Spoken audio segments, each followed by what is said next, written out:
नमस्कार, स्वागत है आपका हमारे इस YouTube चैनल पर। मैं मुनमुन श्रीवास्तव आपका हार्दिक अभिनंदन करता हूं। दिल्ली विश्वविद्यालय की अकादमिक परिषद की आज 1026वीं मीटिंग हुई और आप देख सकते हैं काफ़ी शाम हो गई है और अभी भी कई जो एसी सदस्य हैं वो वेल में बैठे हुए थे और कई मुद्दों पर जो है हंगामा भी हुआ। आइए कुछ सदस्यों से बात करते हैं, कैसी रही आज की मीटिंग।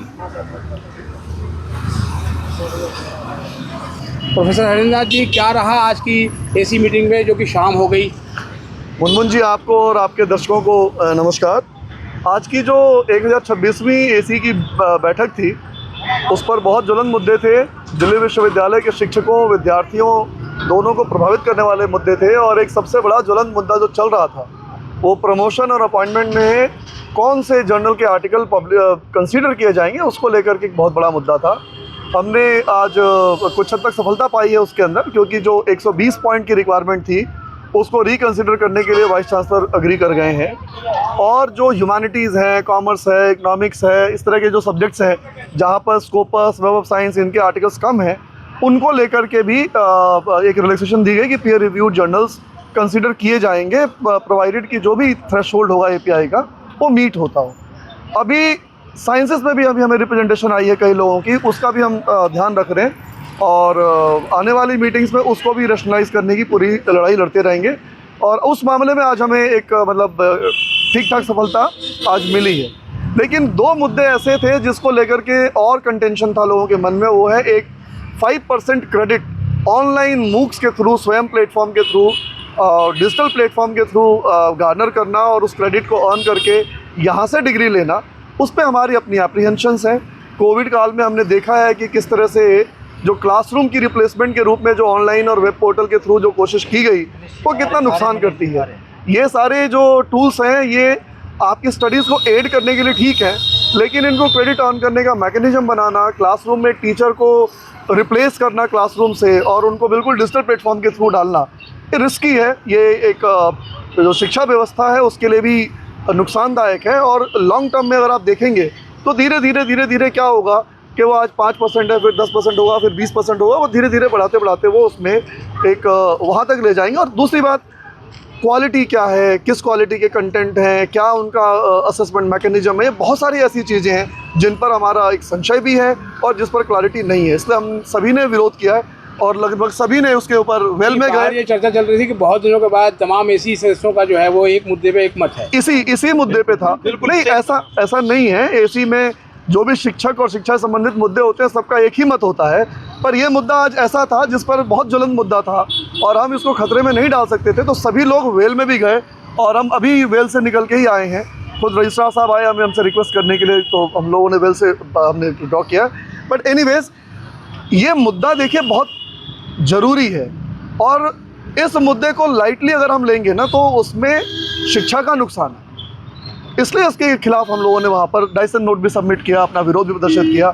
एक और मुद्दा था कि बच्चा एक सेमेस्टर बाहर से लेकर आएगा और उसमें कहने के लिए है कि भाई ठीक है 60% सिलेबस सेम होना चाहिए, या उसके अंदर था कि हम पार्शल फंडिंग भी कर देंगे। लेकिन बाहर जाना, बाहर जाके आना, फिर वहाँ का रहना, खाना पीना, खर्चा, फीस, ये बहुत कॉस्टली अफेयर है। यानी आप स्टूडेंट्स के बीच में ही दो ग्रुप बना दोगे, एक एलीट ग्रुप बना दोगे और एक आप जो ये इस तरह का विभेदकारी नीतियाँ जो हैं वो शिक्षा व्यवस्था के लिए ठीक नहीं है। इसलिए इसका भी हमने विरोध किया और हम लोगों ने अपना डाइसन नोट भी सबमिट किया। तो आज का जो परिणाम था वो मिला जुला ही रहा है। मैं प्रोफेसर विकास शर्मा शिवाजी कॉलेज से। आप जो पूछ रहे हैं कि जो ये जर्नलिज्म के और जो ऑनलाइन मोड में जो कुछ ये कोर्स हैं जो SOL से शुरू हो रहे थे, तो वो यूनिवर्सिटी ने पास कर दिए हैं और सारे AC मेंबर का भी मानना है अगर दिल्ली यूनिवर्सिटी के SOL में कुछ अच्छे कोर्स आते हैं जिससे बच्चों का फ़ायदा होता है, तो वो सारे के सारे कोर्स आज एकेडमिक काउंसिल में पास हो गए हैं। इससे बच्चों को फ़ायदा ही होने वाला है। नमस्कार, मैं डॉक्टर रति ढिल्लन शहीद भगत सिंह कॉलेज से हूँ। आज हमने काफ़ी मुद्दे उठाए जिसका परिणाम हमारे को अच्छा ही मिला है और उसमें हमने पास सर्विस काउंट का दोबारा से VC सर को भी हमने अपील करी कि इस मुद्दे को आगे लेके जाइए। 12 कॉलेजेस की अपॉइंटमेंट के हमारे को अश्योरेंस दी गई कि इसको हम अब थोड़ा जल्दी इसको वो स्पीड अप करेंगे। बाकी बात रही इस मुद्दे की जो स्वयं मुख की है, उसको हमने पूरी तरह से उसको नकारा है और हमने अभी क्योंकि 4 साल का NEP हम उसको रिव्यू, हमारी मांग यही है कि पहले 4 साल का NEP भी रिव्यू कर लिया जाए अच्छे से, फिर इसके बारे में सोचा जाए। और जो सेमेस्टर अवे प्रोग्राम है SAP, उसका हम बिल्कुल विरोध करते हैं, बिकॉज़ ये यूनिवर्सिटीज़ और एक हमारी पब्लिक यूनिवर्सिटी की इथोस के भी अगेंस्ट है कि जो बच्चा आपका EWS का है, जो सोशली मार्जिनलाइज है, उसके अगेंस्ट ये डिस्क्रिमिनेशन है। और क्रेडिट ट्रांसफ़र्स का भी इसमें बहुत इशू आएगा, इसलिए हमने इस पर भी डाइसेंट दिया है।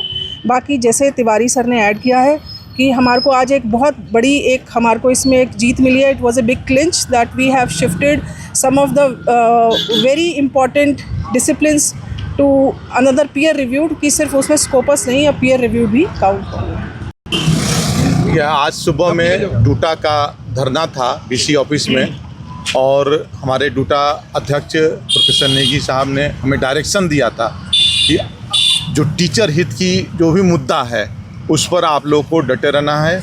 और उनके डायरेक्शन के हिसाब से हम लोग ने पूरे के पूरे मीटिंग में सारे सदस्य जो इलेक्टेड मेंबर हैं, हम लोग एक साथ एकजुट होकर के, चाहे दल कोई भी हो, हम लोग एक साथ मिल करके डूटा का जो डायरेक्शन था उसी के तहत हम लोग ने किया। और स्वयं ऊपर जो वाइस चांसलर साहब जो बैकडोर एंट्री 5% का कर रहे थे उसका हम लोग पुरजोर विरोध किए।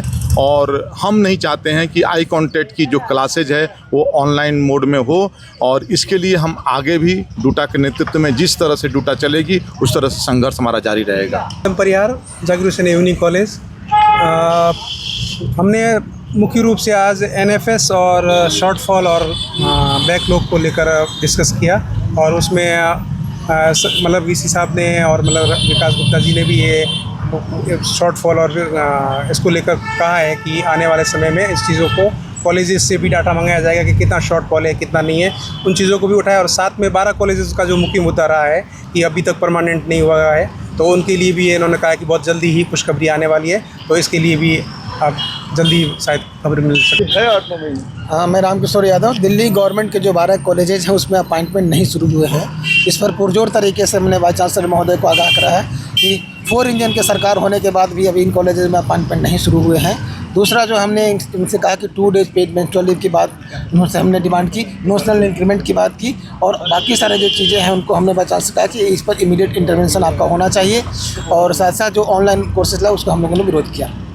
मैं doctor Pawan Bobby Aryabhatta College AC member हूँ।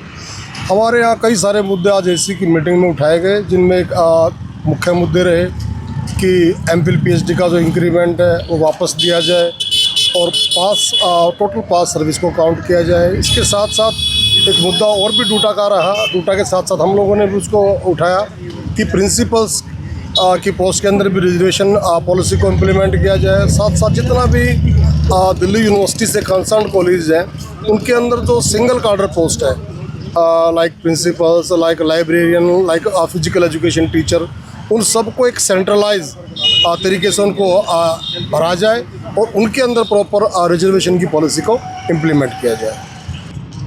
धन्यवाद सर। मैं डॉक्टर धनपाल सिंह केशव महाविद्यालय में हूँ अभी, और अभी एकेडमिक काउंसिल मेंबर हूँ।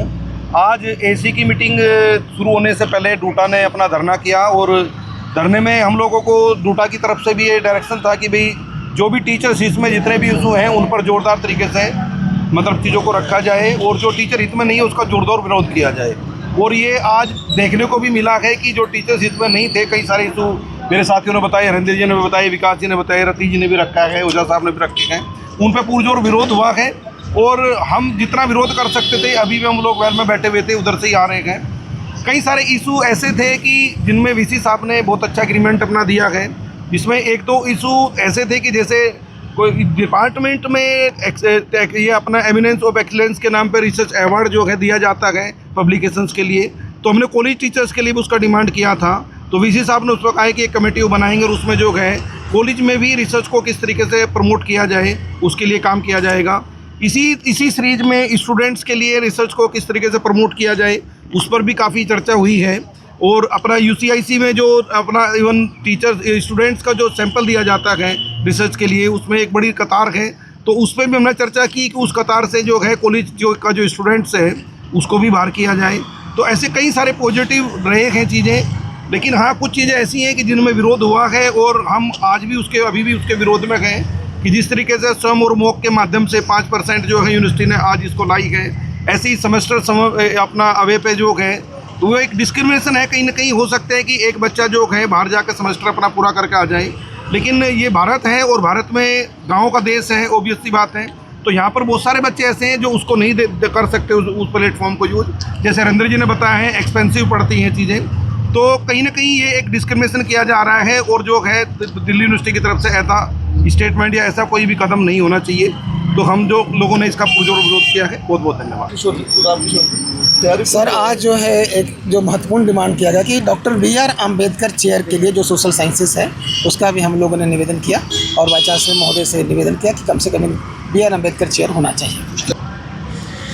मुनमुन जी, जो आपका प्रश्न था 1 ईयर PG को लेके, जो बच्चा 4th ईयर में 4 ईयर कंप्लीट करके निकलेगा NEP में UGCF के माध्यम से, उसको माइनर डिग्री के साथ 1st ईयर में और मेजर डिग्री के साथ सीधे 2nd ईयर में एडमिशन मिल जाएगा पोस्ट ग्रेजुएट कॉलेजेस कोर्सेज में। और उसके लिए प्रोविज़न कर दिया है। हालांकि उसकी सीट के नंबर को लेकर के भी कुछ समस्याएं थी, दुविधाएं थी, जिसको हमने रेज़ किया और हमने उनको रिकन्सिडर करने के लिए किया है। तो 4थे साल को करने का मेन एडवांटेज ही यही है कि वो बच्चा सीधा मास्टर्स कर सकता है ना, और वो भी 2nd ईयर में, अगर वो अपने डिसिप्लिन में कर रहा है। अगर दूसरे डिसिप्लिन में है तो फिर उसको 1st ईयर से शुरू करना पड़ेगा PG के अंदर, और उसको 2 साल की PG करनी पड़ेगी। और इस पूरे प्रोसेस में एक जगह हमने देखा कि कुछ एक कोर्सेज में हमने ऐसा नोट किया कि जो 4th ईयर का सिलेबस है वो मास्टर्स के 1st ईयर के सिलेबस के साथ अलाइंड नहीं है। तो वो बच्चा अगर 2nd ईयर में जाएगा तो उसको दिक्कत होगी।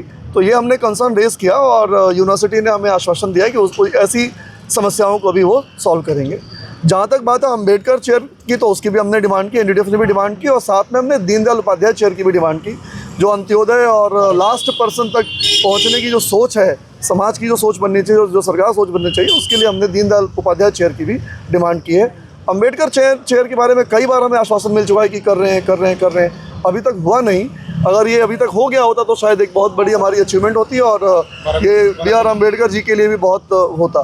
दूसरा क्या है, जो 12 कॉलेजेस हैं उस पर हमने आज वाइस चांसलर से कहा कि भाई आपने जैसे ही सरकार बदली, आपने 3 दिन के भीतर लोगों से कहा रोस्टर बनाएंगे, ये करेंगे, वो करेंगे, सारा डेटा मंगाया। अनफॉर्चुनेटली आज तक कुछ हुआ नहीं। तो इसलिए हमने प्रेशर बनाया उन पर कि इन 12 कॉलेजेस के जो टीचर्स हैं उनकी अपॉइंटमेंट्स में अब देरी नहीं होनी चाहिए। टीचिंग स्टाफ है, नॉन टीचिंग स्टाफ है, देखिए सभी कॉलेज में अपॉइंटमेंट हो गई, कईयों में 2nd राउंड 3rd राउंड चल रहा है, उन लोगों का अभी तक शुरू नहीं हुआ। तो ये जो एक अलग तरह की जो 2 डिविजन्स क्रिएट हो रहे हैं विद इन यूनिवर्सिटी, वो ठीक नहीं है। तो इसको लेकर भी हमने पुरजोर विरोध किया और उनको हमने कहा कि आप इसको लेकर आइए। साथ में पास सर्विस काउंट वाला मुद्दा, 0 आवर में बहुत मुद्दे आए हैं। पास सर्विस काउंट का मुद्दा हमने कहा, NPS से रिलेटेड इश्यूज़ हैं जो डिस्क्रिमिनेटरी हैं, उसके लिए हमने कहा कि भाई इनको उठाकर रिजॉल्व कीजिए। तो कई ऐसे शिक्षकों के मुद्दे हैं जो आज शाम के जो 6 साढ़े 6 बजे तक हम लोग अंदर रहे, उसका हमने एक फ़ायदा किया। एग्जामिनेशन की जो डेट शीट है, वो डेट शीट को लेकर भी हमने मुद्दा उठाया और रेज़ किया, और हम उम्मीद करते हैं कि शायद इस पर वो रिकन्सिडर करेंगे और इसके बारे में आपको जल्दी ही कुछ पॉजिटिव। एक आज का लास्ट सवाल जो है, अकाउंट्स के पेपर में कुछ चेंज किया गया है? नहीं, अकाउंट्स नहीं, टैक्सेशन, इनकम टैक्स एक्ट 2025 आ गया है ना, तो कई प्रोविजंस जो हैं वो चेंज हो जाएंगे। तो इसलिए उसको इन बिटवीन उन्होंने अपडेट करने के लिए चेंजेस किए जहाँ जहाँ रेलेवेंट है। वो ज़रूरी है, अगर आप एक्ट में चेंज कर देंगे, कानून नया बना देंगे, तो जो भी उसके रेलेवेंट पोर्शंस हैं वो तो सिलेबस में इंक्लूड करने ही पड़ेंगे।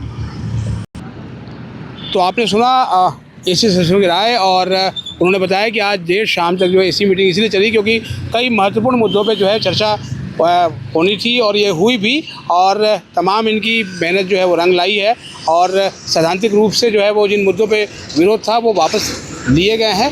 अब देखना ये है आने वाले दिनों में जब ये मुद्दे जो यहाँ से निकल कर EC में जाएंगे तो वहाँ पर क्या रुख होता है। फिलहाल हमारे चैनल पर नए हैं, चैनल को सब्सक्राइब कर लें और इसे अपने दोस्तों के भी शेयर करें। मिलते हैं एक और एपिसोड के साथ, तब तक के लिए नमस्कार।